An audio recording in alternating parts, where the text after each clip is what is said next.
السلام علیکم ورحمۃ اللہ وبرکاتہ نحمده ونصلي ونسلم على حبیبه الکریم اما بعد فاعوذ باللہ من الشیطان الرجیم بسم اللہ الرحمن الرحیم یا ایہا الذین آمنوا اتقوا اللہ وکونوا مع الصادقین صدق اللہ مولانا العظیم وبلغنا رسولہ النبی الامین الکریم ونحن على ذلك لمن الشاہدین والشاکرین والحمد للہ رب العالمین۔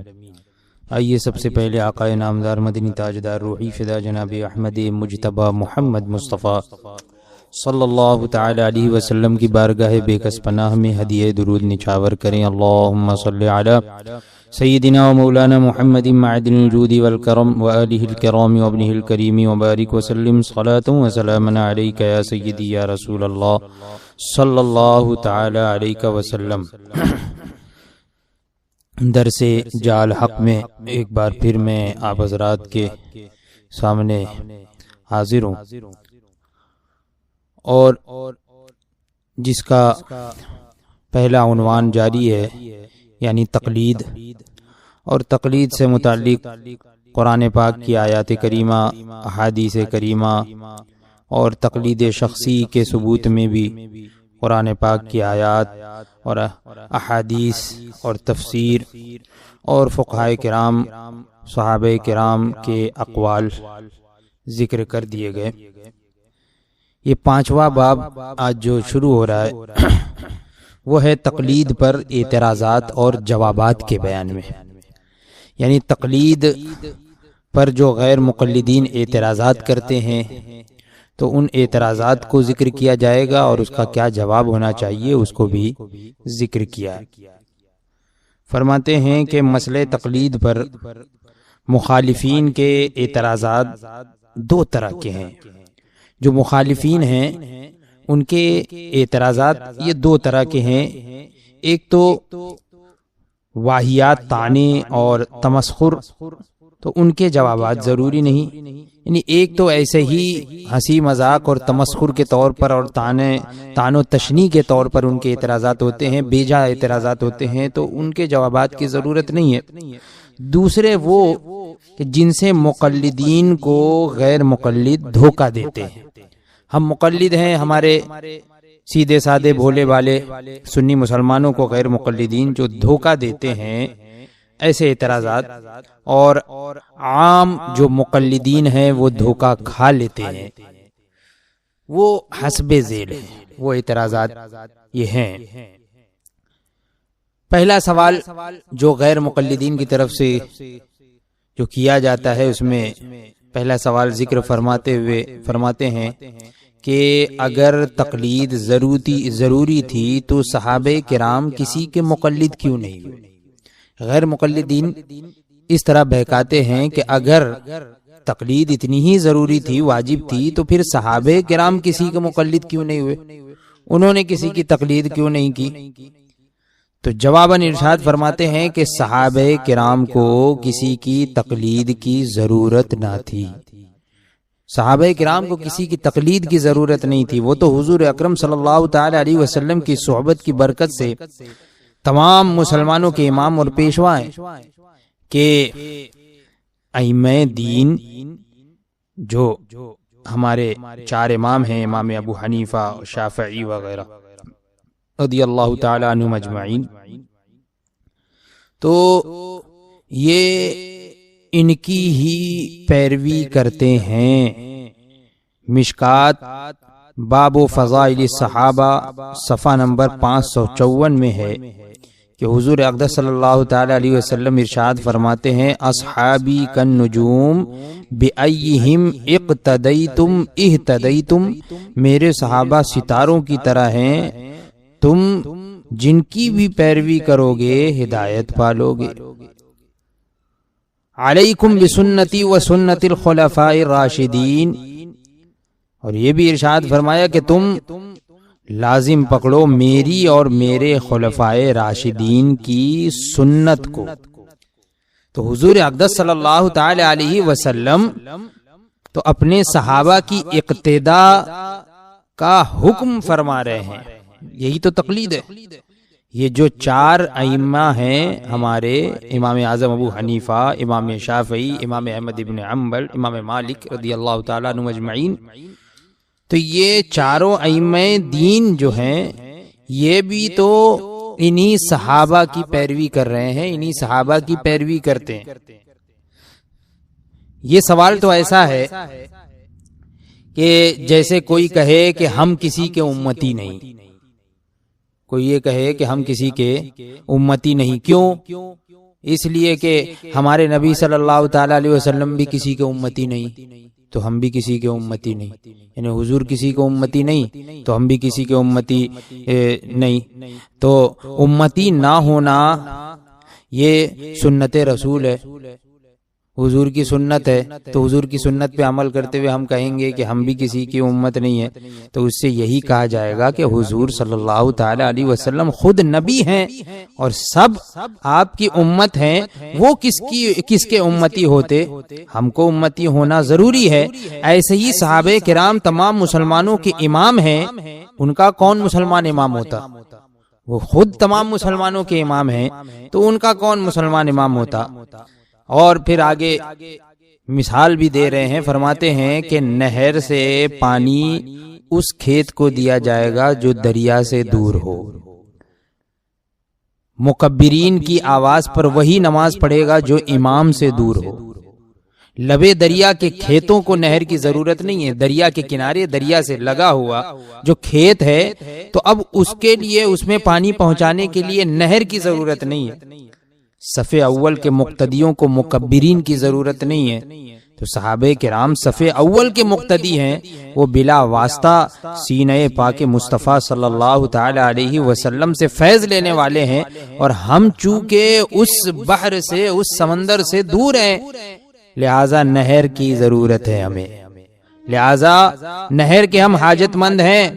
پھر سمندر سے ہزارہا دریا جاری ہوتے ہیں، سمندر ہے اس سے بہت سے دریا نکلتے ہیں، جن سب میں پانی تو سمندر ہی کا ہے، پانی تو اسی سمندر کا ہے، دریا الگ الگ نکل گئے مگر ان سب کے نام اور راستے الگ الگ ہیں، دریا کے نام الگ الگ ہو گئے، حالانکہ پانی ایک ہی سمندر کا ہے، کوئی گنگا کہلاتا ہے، کوئی جمنا کہلاتی ہے۔ تو ایسے ہی حضور علیہ الصلوۃ والسلام آپ رحمت کے سمندر ہیں، اور اس سینے میں سے جو نہر امام ابو حنیفہ کے سینے سے ہوتی ہوئی آئی تو اسے حنفی کہا گیا، جو امام مالک کے سینے سے آئی وہ مذہب مالکی کہلایا۔ پانی سب کا ایک ہے مگر نام الگ الگ جدا گانا ہے، اور ان نہروں کی ہمیں ضرورت پڑی نہ کہ صحابہ کرام کو، جیسے کہ حدیث کی اسناد ہمارے لیے ہے، صحابہ کرام کے لیے نہیں۔ یعنی جو غیر مقلدین ہیں تو وہ بھی تو یہ کہتے ہیں کہ فلاں حدیث ضعیف ہے، فلاں حدیث صحیح ہے، فلاں حدیث قوی ہے، تو یہ اس کی اسناد کی ضرورت ان کو کیوں پڑ رہی ہے؟ صحابہ کرام کو کیا اس کی اسناد کی ضرورت تھی؟ صحابہ کرام میں سے کوئی یہ کہتا تھا کہ یہ حدیث ضعیف ہے، یہ حدیث قوی ہے، یہ حدیث صحیح ہے؟ کیوں؟ اس لیے کہ وہ تو ڈائریکٹ حضور سے ہی سن رہے۔ اسناد کی ضرورت تو ہمیں پڑ رہی ہے کہ کس نے روایت کیا۔ اسناد کا معنی ہوتا ہے، سند کا معنی ہوتا ہے یعنی کس نے کس سے روایت کیا، پھر ان سے کس نے روایت کیا، پھر ان سے کس نے روایت کیا، پھر وہ جو راوی ہیں وہ ثقہ ہیں یا نہیں، مضبوط ہیں یا نہیں، قوی ہیں یا نہیں، ان کا ذہن کیسا تھا، ان کا عمل کیسا تھا، وہ فاسق تو نہیں ہے، وہ اگر جو ہے غیر فاسق ہے تو کس طرح کا ہے، عالم ہے کہ غیر عالم ہے، حافظ ہے کہ غیر حافظ ہے، ان کا حافظہ قوی ہے کہ ان کا حافظہ کمزور ہے۔ تو یہ ان سب چیزوں کی ضرورت یہ ہمیں ہے، صحابہ کرام کو نہیں ہے۔ تو اسی طریقے سے یہ تقلید کی بات جو ہو رہی ہے تو اس کی ضرورت ہمیں ہے، صحابہ کرام کو نہیں ہے۔ دوسرا سوال یہ کیا جاتا ہے کہ رہبری کے لیے قرآن و حدیث کافی ہے، قرآن اور حدیث یہ ہماری ہدایت کے لیے، رہبری کے لیے کافی ہیں، ان میں کیا نہیں جو کہ فقہ سے حاصل کریں؟ ہمیں فقہ کی کیا ضرورت؟ فقہ سے ہم کیوں حاصل کریں جب قرآن اور حدیث میں ہر سب کچھ ہے؟ قرآن فرماتا ہے وَلَا رَطْبٍ وَلَا يَابِسٍ إِلَّا فِي كِتَابٍ مُبِينٍ، اور نہ ہے کوئی تر اور خشک چیز جو ایک روشن کتاب میں لکھی نہ ہو، یعنی ہر چیز اس کتاب مبین میں ہر رطب و یابس کا بیان ہے۔ اور یہ بھی ارشاد ہوا قرآن پاک میں وَلَقَدْ يَسَّرْنَا الْقُرْآنَ لِلذِّكْرِ فَهَلْ مِن مُدَّكِرٍ، اور بے شک ہم نے قرآن یاد کرنے کے لیے آسان فرما دیا، تو ہے کوئی یاد کرنے والا؟ تو اب اعتراض کرتے ہیں یہ اس طرح کی آیتیں پیش کر کے کہ ان آیتوں سے معلوم ہوا کہ قرآن میں تو سب ہے، اور قرآن جو ہے وہ سب کے لیے آسان ہے۔ وَلَقَدْ يَسَّرْنَا الْقُرْآنَ لِلذِّكْرِ، کہ بے شک ہم نے قرآن کو آسان کر دیا ہے، تو قرآن سب کے لیے آسان بھی ہے، پھر کس لیے مجتہد کے پاس جائیں؟ قرآن جب ہمارے لیے آسان ہے اور ہر چیز کا اس میں ذکر ہے، تو پھر کسی مجتہد کے پاس جانے کی کیا ضرورت ہے؟ اس طرح سے گمراہ کرنے کی کوشش کرتے ہیں۔ تو جواباً ارشاد فرماتے ہیں کہ اس کا جواب کہ قرآن و حدیث بے شک رہبری کے لیے کافی ہے، ہدایت کے لیے کافی ہیں، اور ان میں سب کچھ ہے، مگر ان سے مسائل نکالنے کی قابلیت ہونا چاہیے، اس قابل ہونا چاہیے بندہ۔ سمندر میں موتی ہیں، سب کو پتا ہے، مگر ان کو نکالنے کے لیے غوطہ خور کی ضرورت ہوتی ہے، جو جانکار ہوتا ہے اس کی ضرورت ہوتی ہے۔ ائمہ دین اس سمندر کے غوطہ زن ہیں۔ طب کی کتابوں میں سب کچھ لکھا ہے، مگر ہم کو حکیم کے پاس جانا اور اس سے نسخہ تجویز کرانا ضروری ہے۔ تو ائمہ دین یوں سمجھ لیجئے کہ طبیب ہیں، وہ موتی نکالنے والے غوطہ خور ہیں۔ اور وَلَقَدْ يَسَّرْنَا الْقُرْآنَ، یہ والی آیت جو ہے تو اس میں یہ فرمایا کہ ہم نے قرآن کو حفظ کرنے کے لیے آسان کیا، یاد کرنے کے لیے، حفظ کرنے کے لیے آسان کیا، نہ کہ اس سے مسائل نکالنے کے لیے، مسائل استنباط کرنے کے لیے۔ اگر مسائل نکالنا آسان ہے تو پھر حدیث کی بھی کیا ضرورت ہے؟ قرآن میں تو سب کچھ ہے، قرآن آسان ہے۔ تو جب قرآن آسان ہے اور قرآن میں سب کچھ ہے تو پھر ہم کو حدیث کی بھی ضرورت نہیں، نیز پھر قرآن سکھانے کے لیے پھر نبی ہی کیوں آئے؟ جب قرآن ہی جو ہے وہ سب کچھ ہے اس میں، اور قرآن ہمارے لیے بالکل آسان ہے، تو پھر سمجھانے کے لیے نبی کیوں تشریف لائے؟ بس قرآن ہی اتر جاتا۔ تو قرآن میں ہے وَيُعَلِّمُهُمُ الْكِتَابَ وَالْحِكْمَةَ، اور وہ نبی ان کو کتاب اللہ اور حکمت کی باتیں سکھاتے ہیں۔ تو اس کا مطلب یہ ہوا کہ حضور کو سکھانے کے لیے بھیجا گیا، یعنی ہر کوئی اپنے سے نہیں سمجھ سکتا تھا، قرآن پاک کو سیکھ نہیں سکتا تھا، تو قرآن پاک سکھانے کے لیے حضور تشریف لائے، اور اس کی باتیں اور اس کے مسائل بتانے کے لیے حضور تشریف لائے۔ اب ان سے صحابہ کرام نے اخذ کیا، اور پھر ان سے ائمہ کرام نے لیا، اور پھر انہی سے یہ سلسلہ چلا آ رہا ہے جو یہ راستے ہیں۔ تو فرماتے ہیں کہ قرآن و حدیث روحانی دوائیں ہیں، اور امام روحانی طبیب ہے۔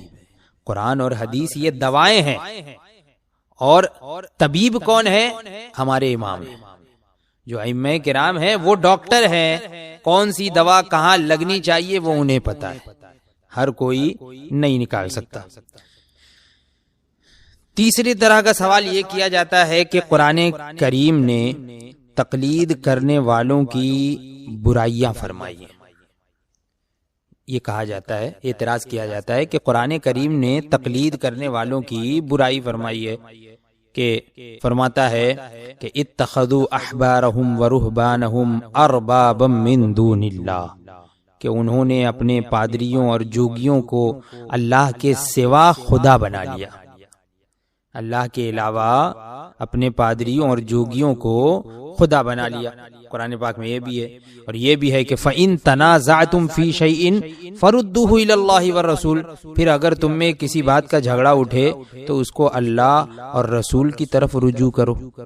اور یہ بھی ارشاد ہوا کہ وَأَنَّ هَذَا صِرَاطِ مُسْتَقِيمًا فَاتَّبِعُوهُ وَلَا تَتَّبِعُوا السُّبُلَ فَتَفَرَّقَ بِكُمْ، اور یہ کہ یہی میرا سیدھا راستہ ہے، تو اس پر چلو، اور راہیں نہ چلو کہ تم کو اس کی راہ سے جدا کر دیں گی۔ اور یہ بھی ارشاد ہوا قالوا بل نتبع ما الفینا علی آبانا، تو کہیں گے بلکہ ہم تو اس پر چلیں گے جس پر اپنے باپ دادا کو پایا۔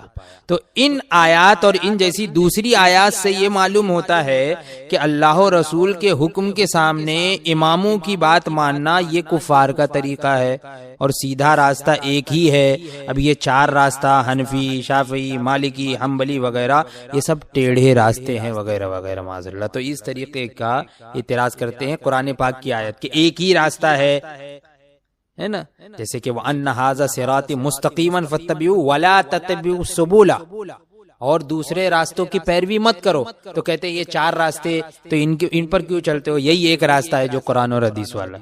اس طریقے کا اعتراض کرتے ہیں۔ تو اس کا جواب فرماتے ہیں کہ جس تقلید کی قرآن کریم نے برائی فرمائی ہے اس کو ہم پہلے باب میں بیان کر چکے ہیں، پہلے ہی باب میں وہ بیان ہو چکا ہے۔ وَلَا تَتَّبِعُوا السُّبُلَ، وَلَا تَتَّبِعُوا السُّبُلَ یعنی اور راہیں نہ چلو، دوسری راہیں مت چلو، ان کی پیروی مت کرو۔ یہ جو قرآن پاک میں آیا ہے تو اس میں یہودیت یا نصرانیت وغیرہ خلاف اسلام راستے مراد ہیں، اور حنفی، شافعی وغیرہ یہ چند راستے نہیں ہیں، یہ الگ راستے نہیں ہیں، بلکہ ایک اسٹیشن، ایک جنکشن کی چار سڑکیں ہیں۔ جنکشن ایک ہے اور اس میں چار سڑکیں نکل گئی، چاروں طرف ایک چوراہا ہے، ایک چوک ہے، اس کی چار سڑکیں، یا ایک دریا کی چار نہریں ہیں۔ ورنہ پھر تو غیر مقلدین کی بھی جماعتیں ہیں، سنائی ہے، غزنوی ہے، اس کا کیا حکم ہے؟ چند راستے ہوتے ہیں۔ عقائد چند راستے ہوتے ہیں عقائد بدلنے سے۔ چند راستے، یہ کب چند راستے ہوتے؟ جبکہ عقائد بدلتے۔ یہاں پہ عقائد نہیں بدل رہے ہیں، فرماتے ہیں چاروں مذہب کے عقائد یکساں ہیں۔ تو اب اس کو وہ آیات کریمہ جو نصرانیت اور یہودیت یعنی ان کے عقائد تو الگ الگ ہے، یہاں پر عقیدہ ایک ہی ہے، چاروں مذہب کے عقائد ایک ہیں، یکساں ہیں، صرف اعمال میں فروعی اختلاف ہے، جیسا کہ خود صحابہ کرام میں اختلاف رہا، صحابہ کرام کے درمیان بھی اختلاف رہا الگ الگ۔ حضرت عبداللہ ابن مسعود اور حضرت عائشہ صدیقہ رضی اللہ تعالی عنہا، حضرت عبداللہ ابن عمر اور حضرت فاروق اعظم رضوان اللہ تعالی علیہ مجمعین، تو یہ صحابہ کرام کی جو فقہائے کرام ان میں تھے، تو ان کی جماعت میں بھی اختلاف رہا، اور اسی وجہ سے تو جو یہ الگ الگ جو فروعی اختلافات رہے کہ نماز میں کہاں تک ہاتھ اٹھائیں، کہاں پر ہاتھ باندھیں، تو یہ سب روایتیں صحابہ کرام سے ہی تو لی گئی ہیں۔ الگ الگ روایتیں جس علاقے میں اور جن کے نزدیک جو ثقہ تھا راوی، یعنی جس امام کے نزدیک راوی روایت کرنے والا پختہ اور ثقہ پایا انہوں نے، تو اس پر عمل کیا کہ ہاں یہ صحیح بات کر رہے ہیں، تو اس پہ عمل کیا جائے۔ تو خود صحابہ کرام میں اختلاف رہا، تو اس پر کیا کہا جائے گا؟ اسی طریقے سے شعر بیان کرتے ہوئے اعتراض کرتے ہیں، سوال کرتے ہیں کہ ہوتے ہوئے مصطفیٰ کی گفتار، مت مان کسی کا قول و کردار، دین حق را چار مذہب ساختند، فتنہ در دین نبی انداختند۔ اس طریقے کی بات کرتے ہیں کہ جو ہے حضور اقدس صلی اللہ تعالی علیہ وسلم کے فرمان کے ہوتے ہوئے جو ہے کسی اور کے قول اور اعمال، عمل اور افعال کی بات کیوں مان رہے ہو؟ مت مانو۔ اور ایک دین حق ہے تو اب اس کو چار مذہب میں تبدیل کر دینا، چار مذہب بنانا، یہ دین نبی میں فتنہ ڈالنا ہے۔ اس طریقے کی بات کرتے ہیں تو جواباً فرماتے ہیں کہ یہ شعر اصل میں چکڑوالیوں کا ہے، کہ ان لوگوں کا یہ شعر ہے کہ ہوتے ہوئے کبریا کی گفتار۔ ان لوگوں نے کیا کہا؟ یعنی یہ جن لوگوں نے ہم پر، غیر مقلدین نے ہم پر اعتراض کیا، تو فرماتے ہیں کہ یہ شعر ان لوگوں کا بنایا ہوا نہیں ہے، یہ بس صرف تھوڑا سا بدل لیا ہے ان لوگوں نے۔ اصل میں یہ شعر جو ہے وہ چکڑالویوں کا ہے۔ چکڑالوی وہ جو کہ صرف جو ہے وہ قرآن پر عمل کرتے ہیں، اپنے آپ کو جو اہل قرآن کہتے ہیں، یعنی حدیث کو بھی نہیں مانتے، تو وہ ان کا شعر ہے کہ ہوتے ہوئے کبریا کی گفتار، مت مان نبی کا قول و کردار۔ یہ ان کا شعر ہے، اس کو جو ہے وہ یہاں پر ان لوگوں نے بدل کے فٹ کر دیا. تو اب جواباً ارشاد فرما رہے ہیں کہ یہ شعر تو ان لوگوں کا ہے، اب تم ان لوگوں کو جواب دو. کیا جواب دو گے؟ کہ ان لوگوں کا شعر یہ ہے کہ ہوتے ہوئے کبریا کی گفتار، اللہ تبارک و تعالیٰ کا فرمان ہے سامنے، تو پھر تم نبی کا قول اور کردار کیوں مان رہے ہو؟ مت مانو، مت مانو. اور دوسرا شعر بھی اس طرح ہے کہ مسجد دو خشت علیحدہ ساختند، فتنہ در دین نبی انداختند. یعنی 2 گز کی زمین الگ سے بنا لینا اور دین نبی میں فتنہ ڈالنا ہے. تو یہ ان لوگوں کا شعر تھا، ان لوگوں نے بدل کے اور ہمارے خلاف جو ہے وہ ذکر کر دیا. تو جو ان کا جواب ان کے لیے ہوگا وہی ہمارا جواب ان کے لیے ہو جائے. جو یہ غیر مقلدین جو جواب دیں گے ان کو، تو وہی جواب جو ہے ہمارا ان غیر مقلدین کے لیے ہو جائے گا. تو یہ جو جواب ہوتا ہے یہ اس طریقے سے ہوتا ہے کہ ان کے سوال میں ہی ان کو جو ہے وہ گھما دیا جائے. یہ الزامی جواب اسے کہا جاتا ہے. تو 4 مذہب کا جواب ہم نے اپنے دیوان میں 2 شعروں میں اس طرح دیا ہے. فرماتے ہیں علامہ مفتی احمد یار خان نعیمی علیہ الرحمہ کہ ہم نے اپنے دیوان میں 2 شعروں میں یہ 4 مذہب والا جو جواب ہے ہم نے اپنے دیوان میں 2 شعروں میں اس طرح دیا ہے کہ 4 رسول، 4 فرشتے، 4 کتب ہیں، دین 4، سلسلے دونوں 4 لطف عجب ہے 4 میں، آتش و آب و خاک و باد سب کا انہی سے ہے سے بات، 4 کا سارا ماجرا ختم ہے 4 یار میں. یعنی ہر جگہ 4 ہی 4 ہے، جہاں دیکھو 4 کا عدد. تو خدا کو بڑا ہی پیارا ہے کہ کتابیں بھی 4 بھیجی، دین بھی 4 ہی بنائے، انسان کا خمیر بھی 4 ہی چیزوں سے کیا. انسان جو بنائے گئے تو خمیر بھی 4 چیزوں سے بنایا گیا وغیرہ. جب مقصود کے چاروں راستے گھر گئے تو پھر وہاں پہنچنا ناممکن، کیونکہ راستے 4 ہی ہو سکتے ہیں. خانہ کعبہ کے ارد گرد 4 طرف نماز ہوتی ہے، مگر رخ سب کا کعبہ، سب کا رخ تو کعبہ. تو ایسے ہی حضور تو کعبہ ایمان ہے، حضور کعبہ ایمان ہے. 4 مذہبوں نے 4 راستے گھیر لیے، وہاں کس راستے سے پہنچیں گے؟ ہے نا 4. اب یہاں پہ ائمہ کرام نے 4 راستے گھیر لیے، تو اب کس راستے سے پہنچو گے؟ انہی 4 راستوں میں سے تو کوئی ایک راستہ اپنانا پڑے گا تمہیں اس راستے پہ پہنچنے کے لیے. یہ یعنی جنکشن میں پہنچنے کے لیے یہ 4 ہی راستے ہیں. تو انہی 4 میں سے کسی ایک سے آپ جنکشن پہ پہنچ سکتے ہیں، اسٹیشن پہ پہنچ سکتے ہیں. تو کسی نے کیا خوب کہا کہ مذہب 4 چو چہار را اندر، بہر منت جو جادہ پیمائی، خود یکے بینی از 4 طرف کعبہ را چوں تو سجدہ بنمائی. یعنی اس کا مطلب بھی یہی ہے کہ جب تم کعبے کو تم سجدہ کرتے ہو، حالانکہ ایک ہی آنکھ سے تم 4 طرف دیکھ سکتے ہو. بھئی ایک آنکھ ہے، چاروں جانب یہ آنکھ دیکھ رہی ہے، تو دیکھنے کے لیے 4 آنکھ کی ضرورت نہیں ہے، بلکہ ایک آنکھ والا بھی کعبے کی 4 طرف دیکھ سکتا ہے. تو جب تم کعبے کو سجدہ کر رہے ہو، ایک کعبے کو، اور کعبے کو دیکھ رہے ہو، حالانکہ وہی آنکھ 4 طرف دیکھتی ہے. جس طرح قرآن کے ہوتے ہوئے حدیث کی ضرورت ہے، اسی طرح حدیث کے ہوتے ہوئے فقہ کی ضرورت ہے.